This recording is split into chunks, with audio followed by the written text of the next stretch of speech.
এত সুন্দর করে সাজুগুজু করলাম, অথচ আমাকে কেউ পাত্তাই দিচ্ছে না। আমি একা একাই ভিডিও মেক করতেছি, ওরা কিন্তু ওদের মতো হাঁটতেছে। ঠিক আছে, দেখেন কত বড় সেলফিশ ফ্রেন্ডশিপ যা থাকতে পারে আমাদের। আমার ফ্রেন্ডশিপ দেখলেই বুঝতে পারবেন আপনারা। আমি ডাকতেছি একজন একজন করে, আসো প্লিজ আমার ভিডিওতে একটা করে নিজেদের ফেসটা অন্তত শো করো যে তোমরা আমার সাথে আছো।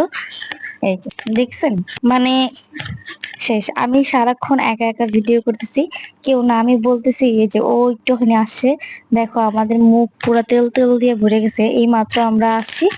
আমি একটুখানি মেকআপ করলে আমার মুখ হচ্ছে গিয়ে কিছুক্ষণের মধ্যে পুরো মুখটা তেলতেলা হয়ে যায়। এটা হচ্ছে কেন হয় আমি জানি না। এই তো বেলপুরি খাওয়ার পর প্রচুর পরিমাণে ঝাল লাগতেছিল, পুরো বোম্বাই মরিচ দিয়ে বেলপুরি খাইছি সবাই মিলা।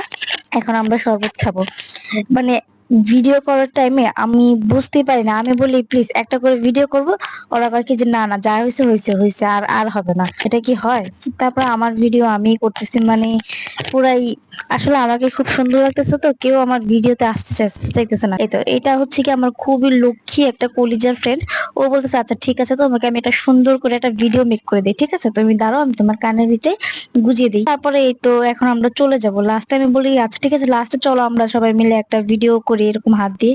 হইতেছে না, পরে বলতেছে পা নিয়ে আসো। ধুর, ভালোই লাগতেছে না, কোনো ভিডিও হইতেছে না। তাই এখানে আমরা ভিডিওটা বাদ দিয়ে দিলাম। এখন আমরা যে যার মতো চলে যাব। টাটা, বাই বাই, আল্লাহ হাফেজ, দেখা হবে নেক্সট কোনো ভিডিওতে।